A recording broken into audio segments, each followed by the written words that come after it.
In 2018, I retired from pro hockey with no college degree, no job lined up. I was moving to a new city of Los Angeles. I was going through the process of really realizing that I was not making the NHL, that I was not as good at hockey as I thought I was. I had $0 saved in my bank account. I didn't even have a high school diploma. And so it was a big moment for me of uncertainty and restructuring and just like jumping into a new place and not knowing what's going to happen. It was a massive pivot in my life. Some of you guys that are watching this are also either about to or are currently going through moments where you feel like you are having a big pivot in your life. And in this video, I want to walk you through what I did for myself during that period of time that really helped me. Hopefully it helps you as well. So we're going to sit here. I got my coffee. I actually got these really cool look at these little cups. Check this shit out. A little Paris 2024. So I made myself a little cortado and we're going to sit here and we're going to talk. And I really hope that by the end of this video, you have some real takeaways for you to feel more safe, for you to feel more secure, for you to feel better about the position that you're in. Some of you guys might not be going through a big pivot in your life. You might be actually really cruising and stable. That's okay. These tips that I'm going to share with you will also help you. There is things in here that will be good for you too. Very excited for you guys to listen to this. I'm in my new setup of filming. I'm actually very curious what you guys think about the look. And I'm going to play around with different things because I get bored of stuff and like moving things around. But this is the look for now. Let's jump into this, okay? So how to restart your life when you need to pivot. First things first, building a support system. It's the most important thing because there's so much uncertainty and there's so much that just feels like chaos that grounding yourself in a support system is immensely important. So for me, that was therapy. I immediately started going to therapy. There's a weird connotation with people thinking that therapy is not beneficial. Could not be farther from the truth. And the people that are fearful of therapy or think of therapy as not being beneficial is just their own internal beliefs that are coming from a place of fear. Because if you look at it like a personal trainer, nobody in the world is saying, yeah, going to a personal trainer means you're weak. Why would you go to a personal trainer? No, we all like, yo, people going to a personal trainer means you're going to get better. A therapist is literally a personal trainer for your mind and for your heart. That simple. So going to therapy for me was always like okay, this is something that I never looked at it as a bad thing. I always was confused why people did. I just was like, it never felt like the right thing for me until I actually had retired from hockey and was like, okay, this is right for me now. So therapy was crucial. At first, when I started going to therapy, I started going twice a week. I'll give you another analogy. If you break your femur, like the main bone in your leg, if that snaps in half and you cannot walk, you are going to be going to physical therapy or the doctor every single day. So for me, I'm like, if I'm actually going through this big of a pivot where I am like, my life is completely changing. For me, it was retiring from pro hockey. I want to be spending time with somebody that is rehabbing me, that is like helping me build into this next phase of life, because this part of me that was holding me up has now broken. And what broken, maybe not a good term for it, but like this part of me has now changed. If you're going through a massive change in your life, you want support. Therapy is one. Family is another. Family was really helpful for me. I tried to lean on my dad. I tried to lean on my mom, try to lean on my brothers and sisters and just be like, yeah, this is like going to be a real shift for me. So here's how I'm feeling and here's how I'm doing. Friends is another massive one. If you don't have family, lean on your friends, your chosen family, the people that are around you that you want to be leaning on. A higher power doesn't need to be God, doesn't need to be religion, can be completely spiritual, can be love. It can be your own internal sense of belief, but something that feels bigger than your own limitations that you can actually lean on when in a moment where you feel like you are struggling. Personal development coaches, I think that's a great one. If you don't like therapists, personal development coaches are great. Yoga teachers, strength trainers, go to workouts at CrossFit or at a gym or at a park. Lean on the trainers there, people that actually get motivated by helping others, especially from a physical or mental or spiritual capacity. Like people that get jazzed up from like helping people, lean on those. Nutritionists are another one. So support system was the first thing, really important for you. Get a support system, lean on a support system. Number 2 is keeping expenses low. Don't spend on things that are not pushing you in the right way. When you go through a big pivot, sometimes financially, that is a thing that is also getting rocked, whether that's you leaving a job or whether it's leaving a relationship or whether it's leaving a city. When there is big changes in one area, the more that you can keep safety within another, the better you will navigate that change. So if you can keep stability within your finances, really helpful. So to keep your expenses low. Don't spend on things that are not pushing you in the right direction. Live minimally. Eat what you need. Eat clean. Eat simple. Buy groceries. Cook for yourself. Don't eat out. Audit your expenses. Go through all the things that you're currently spending money on and look at them and be like, does this subscription need to stay? Do I need Netflix? Do I need to be eating out? Do I need this other subscription that's for another source of entertainment? Or is there a way that I can actually make this a little bit cheaper? Keep your expenses low. What I did was I actually moved in with my girlfriend. We split rent. I wasn't spending money on things that I couldn't justify as, oh, this is actually pushing me towards like my new life. So like a personal trainer or like a therapy was like one that I was like, this is something that is justifying the spend. Going out with friends and drinking, I was like, this is not justifying my spend right now. And maybe occasionally I'm like, okay, this actually is really helping me for this moment because I need to have some fun because I'm going through a hard time. But like going out every week, not a chance. Audit yourself, audit your expenses, and keep those expenses low because that's going to actually help you in the restructuring of like the pivot that you're going through. Okay, number 3, get out there, get uncomfortable, and try new things. You're going through a process. I was going through a process where there was going to be a lot of new. There was going to be a lot of new things that I hadn't experienced before, new situations, new people, new cities, new places, new feelings. There was just a lot that I hadn't experienced before. I was in this pattern of I had been playing pro hockey. I had living a pro hockey lifestyle. Even though it was a very non-glamorous, minor pro hockey lifestyle, I still was in the groove of I wake up, I go to the rink, I practice, I come home, I have my night routine.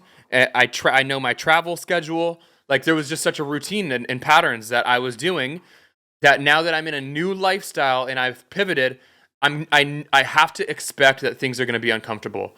So just like riding a bike, you get on the bike the first couple times, you fall, you get on the bike, you fall, you get on the bike, you fall, but then you get back up. You keep going. You get back up. You keep going. Eventually, it starts to feel a little bit more comfortable. That's the same thing that's going to happen when you're creating a new pattern. Every new pattern is uncomfortable at first, and then it gets easier.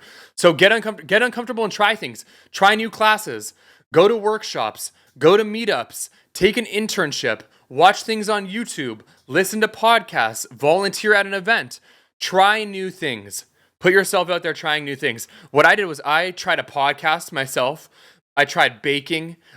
Baking was honestly awesome. I actually really enjoyed it. Kind of something I want to do again, making all these different like healthy versions of Reese's, healthy versions of all these different things that I loved having as candies when I was a kid. Just different things that I was trying. I was like, I'm going to put myself in these situations to just try things. I'm not going to judge myself. I'm just going to have fun, do things that are making me feel curious and interested and just fun, and something's going to stick.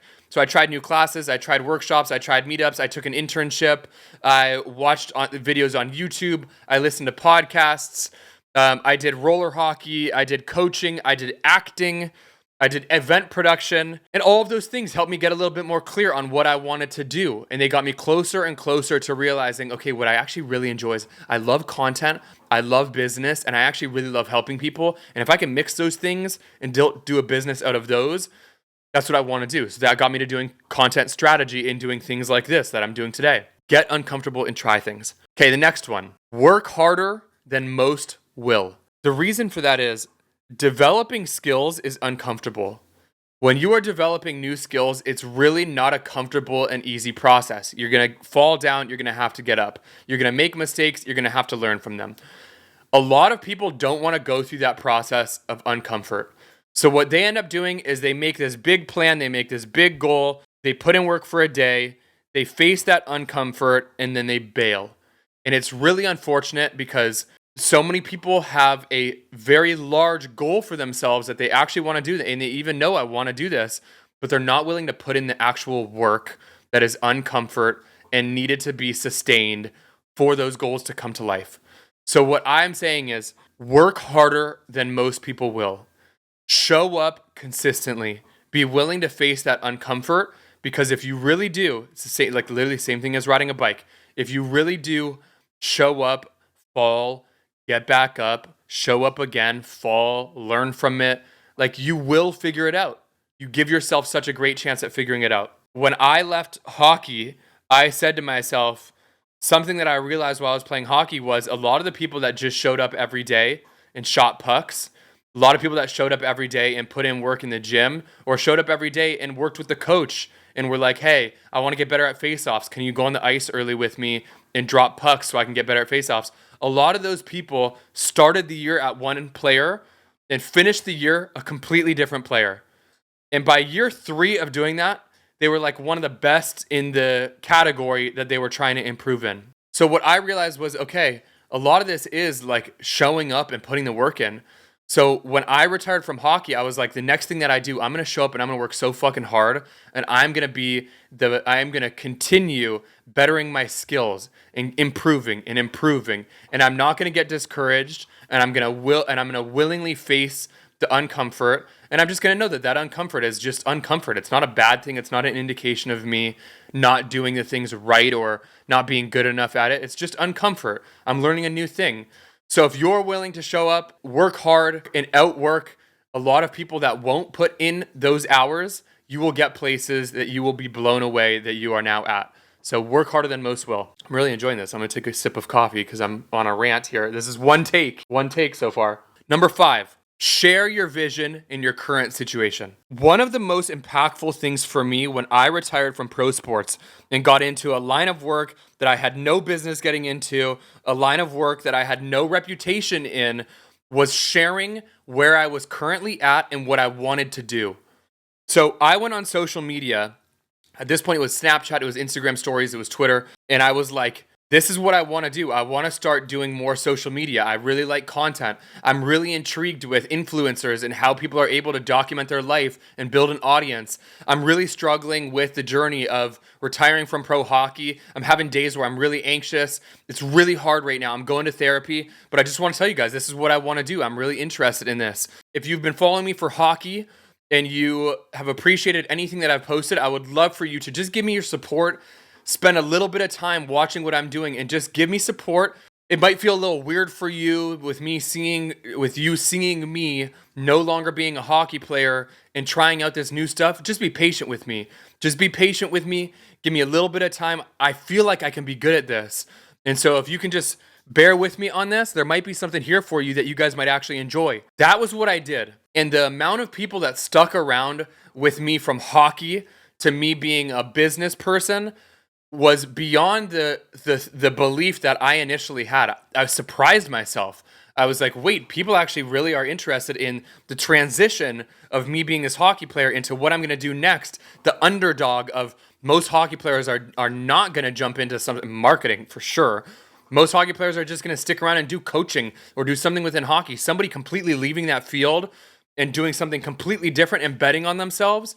I was surprised with how many people had an interest in following that. So sharing your vision and your current situation is such a benefit to you. When I retired from hockey and started sharing on my socials the things that I was doing, most of the job opportunities that I got, and even not just like employment, like most of the opportunities to come in and be a partner or collaborate on something, influencer opportunities, most of those happened because I was just sharing with my audience that I was going through this transition, that I really was excited about something new, and if anybody knew anybody in that realm, to send me a message. It was really through my social and trying to just share my vision, my current situation, and just honestly kind of like in a weird way, asking the universe for help to send anything my way and just be open to it. It really changed the trajectory of my career. It changed the trajectory of new opportunities. And it made me feel a lot better as well. So share your vision and your current situation. Last, create a process and trust it. It doesn't happen fast. When you're going through this new transition, when you're jumping into a new area, just like the analogy of a bike, it might take you a little bit of time for you to actually like get into a place where things are cruising. The way that you're going to get there is through creating a process. It's not just like having this goal and being like, I know that I want to start this business that's going to be doing X amount of dollars, or I want to find an incredible job. The way that you actually get there is through the processes. It's through like the way that you show up every day. So create a process. What is your morning routine? What is the way that you are reaching out for these new opportunities? How many opportunities are you showing up for? Like we were just talking before, like putting yourself out there. How many different events are you going to in a week where you're putting yourself out there? How many jobs are you applying to? How many new coffee meetups are you going to? Build the process. What's your routine like at night? Really, like if you build your morning routine and your night routine, the amount that like it helps your structure throughout the day, especially when you're transitioning through something really new, the structure that it builds to just have a morning routine and a night routine, for me, that was immediately where I started. I was like, every morning I'm going to wake up, I'm going to move my body, I'm going to drink water, I'm going to say positive things to myself, like pump myself up, affirmations, prayer, meditation. I'm going to put some good into my head and into my heart every morning when I wake up. And the same thing at night. When I'm at night, I'm going to journal. I'm going to decompress. I'm going to look back at my day, what worked, what didn't, try to make some improvements. I'm going to get some good rest. I'm going to eat some good food so that I'm going to bed feeling fueled for the next day. The morning and the night, both those things really created a process for me. And then in the middle of the day, it was like, what's my outreach? How many people am I saying hi to? How many people am I getting on calls with? How many messages am I sending for me with my social? It was like, I'm posting something every day. Without a fucking doubt, I am posting something every day. If this is going to be my career, I'm going to show up. I don't care if it's the worst post ever. If it doesn't work, if people aren't going to like it, I am going to show up and post something every single day. What is that process for you? What is that system that's going to allow you the best chance at success? If you build that and you have a process and you trust that process, things will happen. Good things will happen for you. So I knew it would take time, but I created a routine that would set me up for success, and then I followed that. And with time, good things happen. So I just want to reiterate all these really quickly. Build a support system. Keep your expenses low. Get uncomfortable and try things. Work harder than most will. Share your vision in your current situation and create a process and trust it. That's the way that I navigated it. I'm really grateful now looking back at it that I did all of those things because it set me up for success. It really built this new life that I'm living now. And I hope for you guys that are listening to this that are like, man, I'm going through it and I'm pivoting, or I want to pivot and it feels very intimidating. I hope that this becomes a blueprint for you to jump into it, because if you have that inkling inside of you where you're like, man, my heart just wants to go do this, follow that shit. And know that you can have that and you can live that life. Hopefully this helps you guys. If this did, please follow, please subscribe. That's really, that would mean the most for me to be able to keep helping you guys. I get fueled up for this. I get really stoked to be able to do this for you guys. So you following is something that would mean a lot for me. Get out there and crush it. Trust yourself. You can do this. I can't wait to see the success that you're going to have on the other side. All right, peace.